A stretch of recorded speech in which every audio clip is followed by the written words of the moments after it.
ಎಲ್ಲರಿಗೂ ನಮಸ್ಕಾರ. ನಾನು ನಿಮ್ಮ ಚೆನ್ನ. ಈ ಒಂದು ವಿಡಿಯೋದಲ್ಲಿ 2ನೇ ತರಗತಿ ಕನ್ನಡ ಪಾಠ 4 ಕೆಂಪೇಗೌಡರ ಕನಸು ಅಂತಕ್ಕಂಥದ್ದು. ಇದೊಂದು ಗದ್ಯ ಪಾಠ. ಲಾಸ್ಟ್ ಇಯರ್ನಲ್ಲಿ ಬೇರೆ ಪಾಠ ಇತ್ತು, ಆ ಪಾಠವನ್ನು ಏನು ಮಾಡಿದರೆ ಈ ಒಂದು ವರ್ಷದಲ್ಲಿ ಕೆಂಪೇಗೌಡರ ಕನಸು ಅಂತಕ್ಕಂಥದ್ದು ಹೊಸದಾಗಿ ಸೇರಿಸಿದೆ 4ನೇ ಪಾಠ. ಓಕೆನಾ, ರೈಟ್. ಹಾಗಾದರೆ ಈ ಒಂದು ಪಾಠದಲ್ಲಿರ್ತಕ್ಕಂಥ ಅಭ್ಯಾಸ ಚುಟ್ಟಿ ನೋಡ್ತಾ ಹೋಗೋಣ.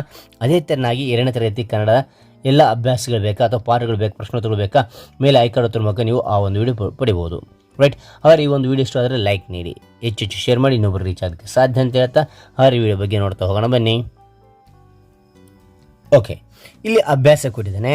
ಇಲ್ಲಿ 6 ಪ್ರಶ್ನೆಗಳು ಕೊಟ್ಟಿದ್ದಾನೆ. ರೈಟ್. ಈ ಪ್ರಶ್ನೆಗಳಿಗೆ ಉತ್ತರ ಹೇಳಿ ಅಂತ ಹೇಳಿದರೆ ಹಾಗಾದ್ರೆ ಒಂದೊಂದಾಗಿ ನೋಡ್ತಾ ಹೋಗೋಣವಾ. ಓಕೆ, ಇಲ್ಲಿ ನೋಡಿ, ಇಲ್ಲಿ ಪಾಠದ ಹೆಸರು ದಪ್ಪನ ಅಕ್ಷರದಲ್ಲಿ ಬರ್ರಿ. ಓಕೆನಾ, ಕೆಂಪೇಗೌಡರ ಕನಸು ಅಂತಕ್ಕಂಥದ್ದು. ಇಲ್ಲಿ ದಿನಾಂಕ ಬರ್ರಿ, ಯಾವ ದಿನಾಂಕ ಈ ಒಂದು ಪ್ರಶ್ನೋತ್ತರ ಬರಿತಿದ್ದಾರೆ ಆ ದಿನಾಂಕವನ್ನು ಮೆನ್ಷನ್ ಮಾಡಿ. Okay, right. ಹಾಗಾದ್ರೆ ಇಲ್ಲಿ ಒಂದೊಂದಾಗಿ ನೋಡ್ತಾ ಹೋಗೋಣವಾ. ನಲ್ಲಿ 1ನೇ ಪ್ರಶ್ನೆ, ನಮ್ಮ ರಾಜ್ಯದ ರಾಜಧಾನಿ ಯಾವುದು ಅಂತಂದ್ರಿಗಿನ ಉತ್ತರ ನೋಡಿ. ನಮ್ಮ ರಾಜ್ಯದ ರಾಜಧಾನಿ ಬೆಂಗಳೂರು. ಹೌದಾ, ನಮ್ಮ ರಾಜ್ಯದ ರಾಜಧಾನಿ ಬೆಂಗಳೂರು. ಆದ ಕಾರಣ ಇಲ್ಲಿ ಬರೆದೇನೆ. ರೈಟ್. 2ನೇ ಪ್ರಶ್ನೆ ನೋಡಿ, ಕೆಂಪೇಗೌಡರ ಮೊದಲಿನ ರಾಜಧಾನಿ ಯಾವುದು?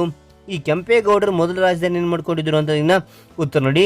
ಕೆಂಪೇಗೌಡರ ಮೊದಲ ರಾಜಧಾನಿ ಯಲಹಂಕ ಆಗಿತ್ತು ಮೊದಲ ರಾಜಧಾನಿ. ಓಕೆನಾ, ನಂತರ ಬೆಂಗಳೂರು ಮಾಡಿಕೊಂಡ್ರು. ಓಕೆ, 3ನೇ ಪ್ರಶ್ನೆ ನೋಡಿ, ಕೆಂಪೇಗೌಡರು ಬೆಂಗಳೂರನ್ನು ಏಕೆ ಕಟ್ಟಿಸಿದರು? ಬೆಂಗಳೂರು ಯಾಕೆ ಕಟ್ಟಿಸಿದ್ರಪ್ಪ ಅಂತಂದ್ರಿನ ಉತ್ತರ ನೋಡಿ. ಕೆಂಪೇಗೌಡರು ಕನಸಿನಲ್ಲಿ ದೇವಿ ಕಾಣಿಸಿಕೊಂಡು ಮರೆಯಾದ ಕಾಡಿನಲ್ಲಿ, ಅವ್ರಿಗೇನ ದೇವಿ ಕಾಣಿಸ್ಕೊಂಡು ಒಂದು ಕಾಡಿನೊಳಗೆ ಮರೆ ಆಗಿಬಿಡ್ತಾಳೆ, ಕಾಣೋದಿಲ್ಲ. ಅಲ್ಲಿ ಮರೆಯಾದ ಕಾಡಿನಲ್ಲಿ ಒಂದು ನಗರ ಕಟ್ಟಬೇಕೆಂದು ಪ್ರೇರಣೆ ಸಿಕ್ಕಿದ್ದರಿಂದ ಬೆಂಗಳೂರನ್ನು ಕಟ್ಟಿಸಿದರು. ಓಕೆನಾ, ಆ ಒಂದು ದೇವಿಯಲ್ಲಿ ಮಾಯ ಆದ್ಲು, ಆ ಒಂದು ಕಾಡಿನ ಹತ್ರ ಏನು ಮಾಡ್ತಾರೆ, ಈ ಒಂದು ಬೆಂಗಳೂರನ್ನು ಕಟ್ತಾರೆ. ಓಕೆ, 4ನೇ ಪ್ರಶ್ನೆ ನೋಡಿ, ತಾನು ಕಟ್ಟಿಸಿದ ಹೊಸ ನಗರಕ್ಕೆ ಬೆಂಗಳೂರು ಏಕೆ ಹೆಸರಿಟ್ರು? ಬೆಂಗಳೂರು ಅಂತ ಯಾಕೆ ಹೆಸರಿಟ್ರು ಅಂತಂದ್ರಿಗಿನ ಉತ್ತರ ನೋಡಿ ಮಕ್ಕಳೇ. ತಾಯಿ, ಹೆಂಡತಿ ಹಾಗೂ ಸೊಸೆ ಅವರ ತವರೂರು ಬೆಂಗಳೂರು. ಓಕೆನಾ, ಅವರ ತಾಯಿದು, ಹೆಂಡತಿದು ಮತ್ತು ಸೊಸೆದು ಏನು ತವರೂರು ಬೆಂಗಳೂರು ಆಯಿತು. ಅವರಂದ್ರೆ ತುಂಬ ಇಷ್ಟ ಅವರಿಗೆ. ಆದ ಕಾರಣ ಅವರ ಸವಿ ನೆನಪಿಗಾಗಿ ನಗರಕ್ಕೆ ಬೆಂಗಳೂರು ಅಂತೇಳಿ ಹೆಸರಿಟ್ಟರು ಅಂಥೇಳಿ. ಓಕೆನಾ, ರೈಟ್. ಅಲ್ಲಿ 5ನೇ ಪ್ರಶ್ನೆ, ಅಚ್ಯುತರಾಯರು ಕೆಂಪೇಗೌಡರಿಗೆ 10 ಊರುಗಳನ್ನು ದಾನ ಕೊಡಲು ಕಾರಣವೇನು ಅಂತಂದ್ರಿಗಿನ 10 ಊರು ಕೊಟ್ಟರು ಅಚ್ಯುತರಾಯರು. ಯಾಕ ಅಂತಂದ್ರಿಗಿನ ಉತ್ತರ, ಅಂದವಾದ ಬೆಂಗಳೂರು ನಗರ ಸುದ್ದಿ ಕೇಳಿದ ಅಚ್ಯುತರಾಯರು ಕೆಂಪೇಗೌಡರಿಗೆ 10 ಊರುಗಳನ್ನು ಸಂತೋಷದಿಂದ ದಾನ ಕೊಟ್ಟರು. ಓಕೆನಾ, ಒಂದು ಸುಂದರ ನಿರ್ಮಾಣ ಮಾಡ್ತಿರ್ತಾರೆ ಕೆಂಪೇಗೌಡರು ಬೆಂಗಳೂರು ಅಂತಕ್ಕಂಥದ್ದು. ಅದನ್ನು ಕೇಳಿರ್ತಕ್ಕಂಥ ಸಂತೋಷಗೊಂಡು ಏನು ಮಾಡ್ತಾರೆ, ಸಂತೋಷದಿಂದ ಅವರಿಗೆ 10 ಊರು ದಾನ ಮಾಡ್ತಾರೆ. Okay, right. ಇಲ್ಲ 6ನೇ ಪ್ರಶ್ನೆ ನೋಡಿ, ಕೆಂಪೇಗೌಡರು ಗೋಪುರವನ್ನು ಏಕೆ ಕಟ್ಟಿಸಿದರು? ಗೋಪುರ ಯಾಕೆ ಕಟ್ಟಿಸಿದ್ರಪ್ಪ ಅಂದ್ರಿಗಿನ ಕೆಂಪೇಗೌಡರು 4 ಗೋಪುರಗಳನ್ನು ಶತ್ರುಗಳು ಬರದಂತೆ ಕಾವಲು ಮಾಡಲು ಕಟ್ಟಿಸಿದರು. ಏನಂದ್ರಿಗಿನ ಆ ಗೋಪುರ ಎತ್ತಿರಲಿರ್ತ ಗೋಪುರ ಕಟ್ಟಿಸ್ತಾರೆ. ಯಾಕಂತಾರೆ ಅಲ್ಲಿ ಕಾವಲು ಮಾಡ್ಕೊಂತಾರೆ, ಯಾರು ಶತ್ರುಗಳು ಆ ಬೆಂಗಳೂರು ಒಳಗೆ ಬರಬಾರ್ದು ಅಂತೇಳಿ ಕಾವಲು ಕಾಯಲಿಕ್ಕೆ, ಶತ್ರುಗಳು ಬರಬಾರ್ದು ಅಂತೇಳಿ ಕಾವಲು ಕಾಯಲಿಕ್ಕೆ ಈ ಗೋಪುರ ಕಟ್ಟಿಸಿದ್ರು ಅಂತೇಳಿ. ಓಕೆನಾ, ಈಗ ನಾವು ಅಭ್ಯಾಸ ಅಂತಕ್ಕಂಥದ್ದು ನೋಡಿದ್ವಿ. ಈಗ ಮುಂದೆ ನೋಡ್ತಾ ಹೋಗೋಣ ಬೇರೆ. ಇಲ್ಲಿ ನೋಡಿ ಏನು ಕೊಟ್ಟಿದ್ದಾರೆ, ಈ ಕೆಳಗಿನ ವಾಕ್ಯಗಳು ಸರಿ ಅಥವಾ ತಪ್ಪು ಎಂಬುದನ್ನು ಗುರುತಿಸಿ ಅಂತ ಹೇಳಿದರೆ. ಈ ವಾಕ್ಯ ಸರಿ ತಪ್ಪು ಅಂತಕ್ಕಂಥ ನೋಡ್ತಾ ಹೋಗೋಣ. ಮೊದಲನೇದು ನೋಡಿ, ವಿಜಯನಗರವು ಕೆಂಪೇಗೌಡರ ರಾಜಧಾನಿ ಆಗಿತ್ತು. ವಿಜಯನಗರ ಕೆಂಪೇಗೌಡರ ರಾಜಧಾನಿ ಆಯ್ತಾ? ಅಲ್ಲ, ಇದು ಏನಾಗುತ್ತೆ, ತಪ್ಪಾಗುತ್ತೆ.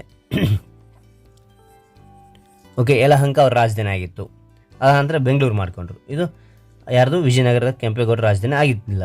ಓಕೆನಾ. 2ನೇದು, ಶಿವನ ಸಮುದ್ರದ ಕಾಡಿನಲ್ಲಿ ಹೊಸ ನಗರವನ್ನು ಕೆಂಪೇಗೌಡರು ಕಟ್ಟಿದರು. ಶಿವ ಸಮುದ್ರ ಅಂತಿತ್ತಲ್ಲ, ಶಿವ ಸಮುದ್ರದ ಕಾಡಿನಲ್ಲಿ ಅಲ್ಲ ಕಟ್ಟಿದ್ದು, ಇದು ಸರಿ ಆಗುತ್ತೆ. ಹೌದು. ಓಕೆನಾ, ಹೊಸ ನಗರವನ್ನು ಕಟ್ಟಲು ಪ್ರೇರಣೆ ಸಿಕ್ಕಿದ್ದು ಒಂದು ಕನಸಿನಿಂದ. ಹೌದಿಲ್ಲ, ಕನಸು ಬಿದ್ದಿದ್ದ ಕಾರಣ ಅವರು ಏನು ಮಾಡಿದ್ರು ಅಂದ್ರೆ ಈ ಒಂದು ಪ್ರೇರಣೆಯಿಂದ ಹೊಸ ನಗರವನ್ನು ಕಟ್ಟಿದರು. ಸರಿ ಅಂತಕ್ಕಂಥದ್ದು. 2ನೇದು, ಕೆಂಪೇಗೌಡರ ತಾಯಿಯ ಊರು ಬೆಂಗಳೂರೆಂಬ ಹಳ್ಳಿ. ಹೌದಿಲ್ಲ, ತಾಯಿ ಊರು ಮತ್ತು ಸೊಸೆ ಊರು ಮತ್ತು ಹೆಂಡತಿ ಊರು ಕೂಡ ಬೆಂಗಳೂರು ಆಗಿತ್ತು. ಇದು ಕರೆಕ್ಟ್ ಇರ್ತಕ್ಕಂಥ ಸರಿ ಅಂತೇಳಿ. ಕೆಂಪಾಂಬುದಿ ಕೆರೆಯನ್ನು ಅಚ್ಯುತರಾಯರು ಕಟ್ಟಿಸಿದರು. ಕೆಂಪಾಂಬುದಿ ಕೆರೆಯನ್ನು ಅಚ್ಯುತರಾಯರು ಕಟ್ಟಿಸಲಿಲ್ಲ, ಇದು ತಪ್ಪು. ಇದು ಯಾರು ಕಟ್ಟಿಸಿದ್ರಪ್ಪ ಅಂದ್ರೆ ಕೆಂಪೇಗೌಡರು ಕಟ್ಟಿಸಿರ್ತಕ್ಕಂಥದ್ದು. ಓಕೆನಾ, ರೈಟ್. ಅದಾದ ನಂತರ ನೋಡಿ, ಈ ಖಾಲಿ ಬಿಟ್ಟಿರುವ ಜಾಗದಲ್ಲಿ ಸರಿಯಾದ ಪದ ತುಂಬಿ ಅಂತಿದೆ. ಓಕೆನಾ, ಮೊದಲನೇದು ಕೆಂಪೇಗೌಡರು ಪ್ರಜೆಗಳನ್ನು, ಇಲ್ಲಿ ಪ್ರಜೆ ಅಂತಕ್ಕಂಥದ್ದು ಬರಬೇಕು. ಡ್ಯಾಶ್ಗಳನ್ನು ತನ್ನ ಮಕ್ಕಳಂತೆ ಪ್ರೀತಿಸಿದ್ರು. ಯಾರನ್ನು ಪ್ರೀತಿಸಿದ್ರು ಅಂದ್ರೆ ಪ್ರಜೆ ಅಂತಕ್ಕಂಥದ್ದು, ಪ್ರಜೆಗಳನ್ನು ಅಂತಗಳನ್ನು ಬರೀಬೇಕಾಗುತ್ತೆ. ಓಕೆ, ಎರಡನೇ ನೋಡಿ, ಕನಸಿನಲ್ಲಿ ದೇವಿಯು ಕಾಣಿಸಿಕೊಂಡು ಮರೆಯಾದ ಕಾಡಿನಲ್ಲಿ ಒಂದು ಡ್ಯಾಶ್ವನ್ನು ಕಟ್ಟಬೇಕು ಎಂದು ತಿಳಿಸಿದರು. ಏನು ಕಟ್ಟಿಸ್ಬೇಕಂತ ತಿಳಿಸಿದ್ರು? ನಗರವನ್ನು ಅಂತಕ್ಕಂಥದ್ದಾಗುತ್ತೆ. ಓಕೆ, ಮೂರನೇ ನೋಡಿ, ಕಸುಬುದಾರರಿಂದ ಡ್ಯಾಶ್ ಬೆಳೆದವು. ಏನು ಬೆಳೆದವು ಅಂದ್ರೆ ಕೈಗಾರಿಕೆಗಳು ಅಂತಕ್ಕಂಥದ್ದು. ಓಕೆನಾ, ಮುಂದೇನೇ ನೋಡ್ತೋಣ. ಇಲ್ಲಿ ನೋಡಿ, ಈ ಇದೆ, ಕೆಳಗೆ ಕೊಟ್ಟಿರುವ ಒತ್ತಕ್ಷರ ಪದಗಳನ್ನು ಓದಿ ನಕಲು ಮಾಡಿ ಅಂತಿದೆ. ಇದನ್ನು ಓದಬೇಕು, ಇದನ್ನೇ ಸೇಮಾಗಿ ನಕಲು ಮಾಡ್ತಾ ಹೋಗಬೇಕು. ಓಕೆ, ಉತ್ತರ ಅಂತಕ್ಕಂಥದ್ದು, ಒಳ್ಳೆಯ ಅಂತಕ್ಕಂಥದ್ದು, ಒಪ್ಪಿಗೆ, ಚೆನ್ನಾಂಬೆ, ಸಂಪತ್ತು.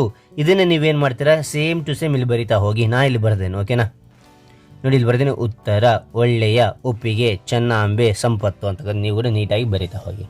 ಓಕೆನಾ. ಓಕೆ, ಮುಂದೆ ನೋಡಿ, ಮಾದರಿಯಂತೆ ಕೆಳಗಿನ ಪದಗಳನ್ನು ಬರೆಯಿರಿ ಅಂತಿದೆ. ಓಕೆನಾ, ಏನಿದೆ, ಏನು ಕೊಟ್ಟಿದ್ದಾರೆ? ಒಂದು ಮಾದರಿ ಕೊಟ್ಟಿದ್ದಾರೆ. ಉದಾಹರಣೆಗೆ ಏನು ಕೊಟ್ಟಿದ್ದಾರೆ? ನಗರ ಅಂತಕ್ಕಂಥದ್ದು ನಗರಗಳು ಅಂತ ಬರೆದಾರೆ. ನಗರ ಇದ್ದದ್ದು ನಗರಗಳು ಬರೆದಾರೆ. ನಾವೇನು ಮಾಡಬೇಕು? ಇಲ್ಲಿ ಸೇರಿಸ್ತಾ ಹೋಗ್ಬೇಕು. ಕಾಡು ಇದೆ, ಏನು ಮಾಡ್ತೀರಾ ಅಂದ್ರೆ ಕಾಡು ಗಳು ಅಂತಕ್ಕಂಥದ್ದು ಸೇರಿಸ್ತಾ ಹೋಗಿ, ಸಾಕು. ಎರಡು ಇದೇ ಸೇಮ್ ಬರ್ರಿ, ಇವೆರಡು ಸೇರಿಸ್ತಾ ಹೋಗಿ, ಆಗ ಕರೆಕ್ಟ್ ಆಗುತ್ತೆ. ಹಳ್ಳಿಗಳು ಅಂತ ಸೇರಿಸಿದೆ ನೋಡಿ. ಮರಗಳು ಲಾಸ್ಟ್ ಸೇರಿಸಿದೆ. ಇವೆರಡು ಹೊಸ ಸೇರಿಸ್ತಾ ಹೋಗಿ. ಶಿಲ್ಪಿಗಳು, ಕೆರೆಗಳು. ಓಕೆನಾ, ಈ ರೀತಿ ನೀವು ಸೇರಿಸ್ತಾ ಹೋಗಿ, ಕರೆಕ್ಟ್ ಆಗುತ್ತೆ. ಓಕೆ, ಮುಂದೇನೆ ನೋಡ್ತೋಣ. ಓಕೆ, ಇಲ್ಲಿ ನೋಡಿ, ಇಲ್ಲಿ ಇದೆ. ಚೌಕದಲ್ಲಿ ಕೊಟ್ಟಿರುವ ಅಕ್ಷರಗಳನ್ನು ಬಳಸಿ ಅರ್ಥ ಬರುವ ಒತ್ತಕ್ಷರ ಪದಗಳನ್ನು ರಚಿಸಿ ಅಂತಿದೆ. ಇಲ್ಲಿ ಈ ಒಂದು ಚೌಕದಲ್ಲಿ ಬೇರೆ ಬೇರೆ ಅಕ್ಷರ ಕೊಟ್ಟಿದ್ದಾರೆ, ಹೌದಾ? ಇಲ್ಲಿ ಏನು ಮಾಡಿದ್ರೆ ಈ ಒಂದು ಪದಗಳನ್ನ ನಾವು ಜೋಡಿಸಿ ಒಂದು ಒತ್ತಕ್ಷರ ಬರುವಂತೆ ಮಾಡಬೇಕು. ಇಲ್ಲಿ ಉದಾಹರಣೆ ನೋಡಿ, ಮಾದರಿ ಕೊಟ್ಟಿದ್ದಾರೆ, ಅಚ್ಯುತ ಅಂತಕ್ಕಂಥದ್ದು. ಇಲ್ಲಿ ನೋಡಿ, ಅಚ್ಯುತ ಅಂತಕ್ಕಂಥ, ಇಲ್ಲಿ ಒತ್ತಕ್ಷರ ಇದೆ, ಚು ಅಂತಕ್ಕಂಥದ್ದು. ನಾವು ಇದೇ ರೀತಿಯಾಗಿ ಈ ಪದಗಳನ್ನ ಬಳಸಿ ಅನೇಕ ಒತ್ತಕ್ಷರ ಬರ್ತಕ್ಕಂಥ ಪದಗಳನ್ನ ನಾವು ಬರಿತಾ ಹೋಗ್ಬೇಕಂತೆ. ಓಕೆ, ಒಂದೊಂದಾಗಿ ತೋರಿಸಿ ಹೋಗ್ತೀನಿ. ಉತ್ಸವ ಅಂತಕ್ಕಂಥದ್ದು, ಉತ್ಸವ ಅಂತಕ್ಕಂಥದ್ದು, ಇಲ್ಲಿ ಒತ್ತಕ್ಷರ ಬಂದಿದೆ, ಹೌದಾ? ರೈಟ್. ನಂತರ ಶಿಲ್ಪಿ ಅಂತಕ್ಕಂಥದ್ದು, ಇಲ್ಲಿ ಒತ್ತಕ್ಷರ ಬಂದಿರತಕ್ಕಂಥದ್ದು.